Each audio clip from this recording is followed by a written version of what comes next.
It's time now for the award-winning #1 local talk show in Northeast Pennsylvania, The Sam Lesante Show. Now here's your host, Sam Lesante. Thanks for joining us, folks. I'm Sam Lesante. Today, an interesting show. We have a person who loves to write books. He wrote 6 books. He's here today, and it's quite interesting, his background. He's been around for a while, and I think you're going to find this show interesting, particularly with this book, The Blind Watchman. We'll find out what that's all about, but my guest is Alex Parker, and he's no stranger to the area. Alex, thanks for coming on the show. Thanks for having me, Sam. As we were talking before the show, you like to write. Yeah. You're on 6 books, okay? What, including The Blind Watchman, what are the other books you wrote? And what definitions are they? Okay, well, the first 2 I originally wrote back in 2006. The Boys of Cedar Heights and Back to School in Cedar Heights. And I lived in a development when I was a kid called The Cedars, so that's basically what I based it on. And based it on some fictional things and some actual things that we did as children. You know, at like 10, 11-year-old, riding bikes, little crazy things we used to do, and relating to other kids in the neighborhood, other parents in the neighborhood, and different things like that. So that's what I did with the first 2 books. And then I went on and wrote books for girls, which I was totally out of my element. And I wanted to do something for tween girls, and it's set in the Dark Ages, and the girl in the book, Queen Avila, she is like the heroine of the story, and you know, takes over for her father after he's killed in a fight and things like that. And then I wrote this book, and this was one we're going to talk about, but then I also finishing one now for the fair, Bloomsburg Fair, the Bloomsburg Fair mystery. I think people really enjoy it. I think so. Let's talk about your background, because it's interesting, because you know, when an author writes something, or a painter is painting something, they have creative ideas, and they have to come from somewhere, okay? But your background, okay, let's talk about your background. Okay. Well, you know, the old expression is write what you know about. Yeah. And this book is actually a perfect example of that, because I grew up in the foster care system in Delaware, and had 4, well, I was one of 4 siblings, and our mother was an alcoholic, never knew our father. Matter of fact, I don't even remember my mother either. And we were taken away from her, put in a foster care system. I remember being in an orphanage for about a year, which is a terrible experience for any child. How old were you? I was probably 6 then. Oh boy. Yeah. And you know, the really strange thing, when I got taken away, I didn't even know until the year 2000 that I had siblings. Yeah, because the way the foster care system works, that they can't, you know, they can't divulge information, something you might need to get in touch with your family or whatever, you know, things like that. So I happened to call not the orphanage, I happened to call Catholic Charities, which handled all that. And the woman who placed me in the home where I got adopted, the Writers, same woman answered the phone. And this is, we're talking 40 years later. Wow. The same woman who placed me actually answered the phone. So she kind of went a little bit beyond what she probably should have, but she told me that I had these siblings, and I found out that in 1970 my one sister was killed in the fire in Wilmington, and she was like, I think 14 at the time. And so I didn't know all about this until the year 2000, which makes it really a strange. So how many, you had one sister and what other sister? No, I had 2 sisters and a brother, and I'd be the 4th one. Yeah. Right. And are you in contact with the survivor? No, you know, oddly enough, and I'm not sure why that is. Number one, my brother Jack, he didn't want anything to do with any of us, and my sister Debbie, and Bonnie was the one that was killed in the fire. My sister Debbie, she managed to track down our birth mother, but she didn't want anything to do with the alcoholic. Yeah, Okay. she met, and she didn't want anything to do with Debbie or whatever. And I ended up, Debbie used to always contact Catholic Charities if she moved, so if I ever got in contact, they would be able to put us together. But for some reason or another, and I really don't know why, we were just never able to do that family connection. I don't know if it was just too far. You know, we're talking 40 years. Well, I certainly, I could only imagine how it must be living in foster care, and then as you're growing up, and I don't know if there's any psychological things or whatever, but sometimes it's a challenge, and you have to be a strong person. Yeah, there actually are psychological things too, because I'll tell you a strange thing. The only thing I remember from my mother is being in the crib and she picking me up and saying she hated me, and that's the one thing I always remember. I don't remember anything else about her. Yeah, so there are psychological issues with that. This sexual part is that I don't know of anyone who hasn't had a story in their life that has crushed their heart, or perfect. But it's how do you continue on, and how do you sustain in your faith? Okay, that's my opinion only, Alex, is that if you have a strong faith and you surround yourself with people that are positive thinkers. But as you grew up and you start writing these books, I could see how you can identify. Does it make you feel when you're writing these books and you live this? Does it give you any kind of relief to know that you're writing stories about things that you've seen or you've lived, and you're now putting it like personally, you mean? Yeah. You know what? No. I know that may sound strange. No, I'm just. But usually what I would do is I would go through and say, oh yeah, I remember this experience, so this would be a good fit for this, for this book or whatever particular thing I have to be happen to be writing. And I don't know, I just don't have the connection. It's really weird. When you're writing the Cedar book, what's the name of the book? The Boys of Cedar Heights and Back to School in Cedar Heights. All right, but you were able to relate there are some of the things that you did growing up. Yeah, because like half the books was real and half of it was fiction. So we could, when you do stuff with a kid, you kind of, if you write about it, you really kind of have to stretch it a little bit, because you're only talking about a moment that may occur in a very short period of time. Well, you're embellishing. Exactly. Yeah. So when you're foster care, were they good people? Yeah, they were good people. I remember, the orphanage thing was terrible. That was a terrible experience. Why was it terrible? Well, because there's so many people, and when they say, you know what, you eat at 7 o'clock in the morning, it's not just you and I running down to the cafeteria. It's like 40, 50 other kids or whatever, bigger ones, smaller ones, trying to get down to something to eat and take showers and all that stuff. It wasn't like just a small group of people. How long did you stay in the orphanage? I think I stayed in the orphanage for a year. I mean, I could be wrong about that, but like I said, I was only 6, so, And so then the parents came and they foster cared you? Yeah, they... How long did you go for foster care? I was in foster care for about a year, and I'll tell you a strange experience about that, and this is really weird. I remember them coming to the orphanage, and we would be we'd be in this room, and they'd have a two-way mirror type of thing, and we'd be sitting there doing whatever we were doing, and they'd pick you out if they wanted, and so it's kind of really weird. It's almost like being in a pet store. Yeah. So, but it was about a year, and then they decided they wanted to move to Vermont, but I couldn't go to Vermont with them unless they adopted me, and I didn't really want to go to Vermont. I finally, had a place settled, I have a good friend and all that, but I did it anyway. Yeah. So they adopted you? Yeah, they adopted me, and we moved to Vermont, lived there for about a year, and then we came back to,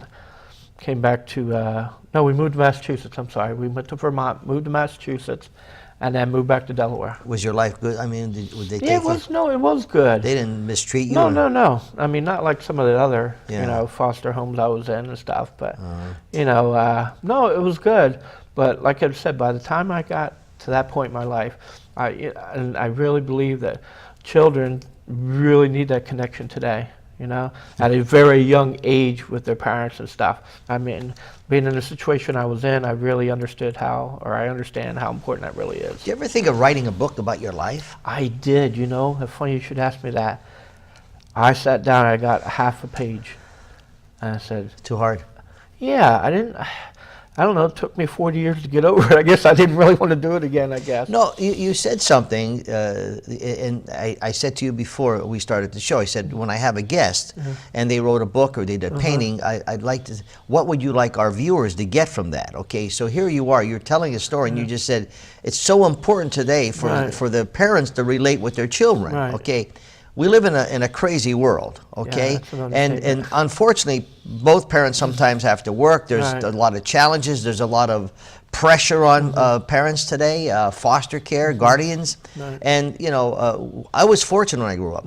We had dinners every night. We sat around the table. I still try to do that with my family. My wife is definitely pushes, because the Italians every Sunday you got together. And, Yeah. Oh, I yeah. was Polish, Yeah. Slovak. I No, grew no, up in no, a but Polish that's Slovak true. home. I Yeah. mean, it's an area. But you're able to communicate with your children, and you know, how did it go? What's your problem? And it's a family discussion. And we're paying the price, I think, because we're not relating to our children. Our kids no, are going they're- a different. They're they're- picking these up, right. and they're spending times with this, and you know, You're God knows what exactly right. kids. Yeah. There's a huge difference between living in 1960 as a kid and living today as a child. You know, there's a huge difference. You wouldn't even think they were on from the same planet the way people are anymore. But are we responsible for that? Are parents responsible for allowing their children to sit at a table and spend 20, 30 minutes on a phone instead of having a conversation? Are parents responsible Sure they are. that have their kids going into the room and not, you know, and spending an hour and a half, etc.? God knows what they're doing. I'm not saying that they should not do it, but the void that's there. I mean, But the parents are responsible because, number one, they're the adults, okay, and they're the ones that are supposed to dictate what goes on in the home, you know, what they like their children to be involved with or not be involved with. And, okay, this is how I look at it. I remember a day when I wouldn't go to an adult if I was a kid and say, "Oh, hi, Richard." You know, it drives me crazy that little kids call me Alex, you know, and instead of Mr. Parker, because you can probably relate to the that. respect Yeah, factor, yeah. yeah, they just don't happen anymore, and I think that's part of that, and the other thousands of other things going on today.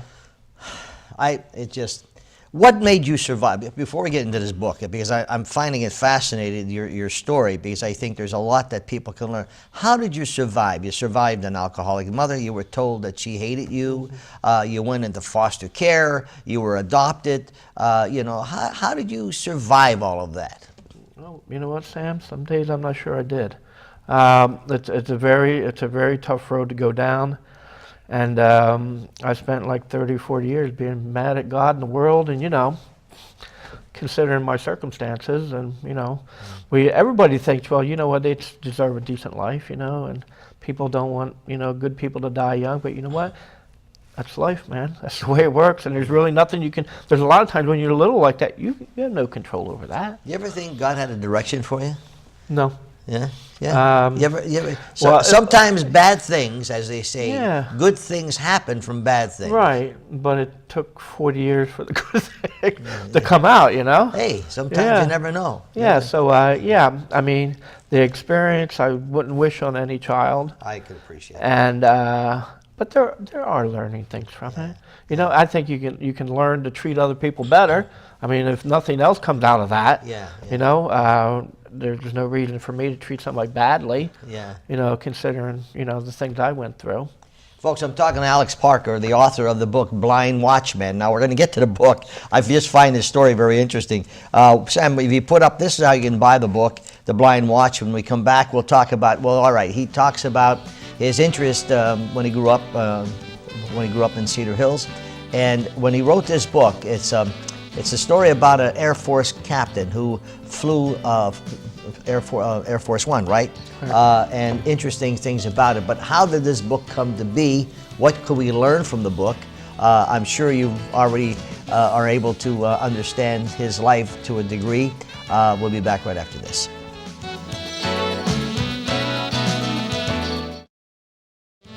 Thanks for staying with us, folks. I'm Sam Lesante. Folks, download our app, SSP TV. Just search SSP TV. You can watch all of the programs, Neighbor Talking to Neighbor, 21 programs, and more we produce here in service from Harrisburg all the way to the New York border. My guest today is Alex Parker. The book he's an author. The book is called The Blind Watchman. It's a story that's very interesting. It's a story by Bradley Eastwood. Okay, so first of all, this is a political book.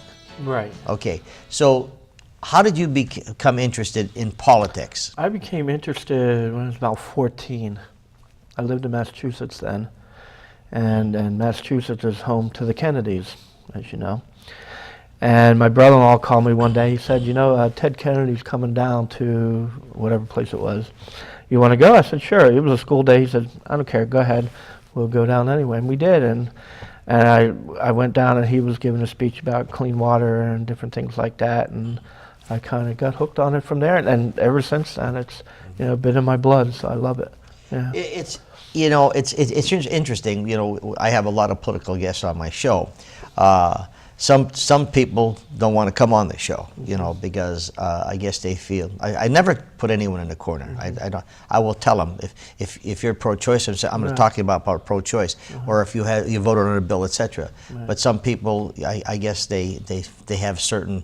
Well, I risk it. Yeah. Well, which I think is sad. I mean, I would never do that unless you lie to me. But becoming involved in politics, good politicians make for good government. Okay. The book, the story about this... how do they intertwine? Yeah, how does Bradley Eastwood, who is flying the President of the United States, his story, and how do you correlate between me and... Yeah. Well, basically, it comes down to that growing up as a child, now he was taken away from his parents. Well, his mother, she died in a car crash because she was an alcoholic. Mm-hmm. So that was an easy connection to make. Mm-hmm. And then he was taken away from his grandparents because his grandparents were too old to take care of him. And then he got taken out Midwest, and was adopted by a family who was well off. So, and then he started his life basically from there. They gave him a different name, everything like that. And they put him on a course that, that his foster father was in the service and everything. So he basically, being young, he was, impressionable from his father, and he just ended up, following his father's footsteps then. And as far as the correlation, which made it easy for me to write, is because it was kind of based on some of my things, being in the foster care system and different things, and how you react to things and different things like that. So the story is he goes to Air Force Academy, mm-hmm. And he's a pilot. Right. And how just tease us a little bit, because I know there's a lot in the book. Yeah, I didn't want to really give away too much. Yeah. Because it's like saying here's the end of this. Yeah. But so what you did is you took your personal life, okay. Knowledge in politics without prejudice. Mm-hmm. Okay, I think sometimes people, if you're a conservative, they think you hate liberals. Right. If you're a liberal, they think you hate conservatives. Right. And unfortunately, today we have a divided nation because sometimes you have people who want to do things the way they should be, right. but you have other opportunities where you don't have, right. that. How do you feel today about, this book, okay, mm-hmm. he's flying the president around, right. okay, and how did he get into that, okay, or don't you want to share that with us? Oh, I can actually, I'll give you a little bit of that. Okay, what has happened at this point, he ends up flying the President of the United States. But the President of the United States was a district attorney back when he was a child who sent his father to jail. Okay. And that's how the two meet. Okay. And he realizes who this man was. Mm-hmm. His father went to jail and died, and his mother ended up dying in a car wreck because she was an alcoholic. So that's where the two meet. Okay. And the exchange of different things happen. Okay. Yeah. Okay. So you're saying there's a little touches of your life mm-hmm. in probably all the books you're writing. Oh, right? Yeah, somewhat. Yeah, I think I think it's kind of hard sometimes. I don't know how people write without. I think it's automatic. You put some kind of touch mm-hmm.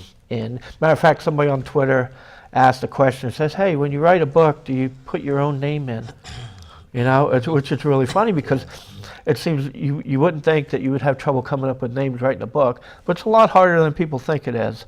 Mm-hmm. Sometimes I actually went to the phone book to find this guy's main character name. I just put my finger on a last name and then I just added the first name to it. Mm-hmm. Yeah, so that's how it works, but it's not as easy coming up with names and then a background for all these people. When you're reading this book, okay, what do you think? What would you like people to get out of this book? I mean, what you put into it. I know when you're Right. seeing a painting, someone will get different, different Perspective, perspectives. But what would you like to see people get from this Blind Watchman? Well, I would. Okay, I got to tell you a backstory about this first. Okay, if we have time. Sure. Back in 2006, when I wrote my first 2 books, I had started this book, and then that was back in the day when you had floppy disks. Okay, and I lost it. So now we're coming up 2015. I found the floppy disk, but I didn't have no way to play it. So I went down to the Salvation Army, bought an old computer that took the floppy. I stuck it in, and the book was there. And the funny thing is, in the end, I ended up cutting out 15 chapters out of the book, which is really weird because I'd started it, and went in a whole total different direction. Yeah. So, but what I want people to get from it is that, regardless of your situation, if you persevere, you really can come out on the other side. And having lifelong grudges really doesn't help at all. That's why I said gaining knowledge without prejudice. Right. And my opinion is today, I think you have a liberal press, and I say that is not being fair to society, Right. because.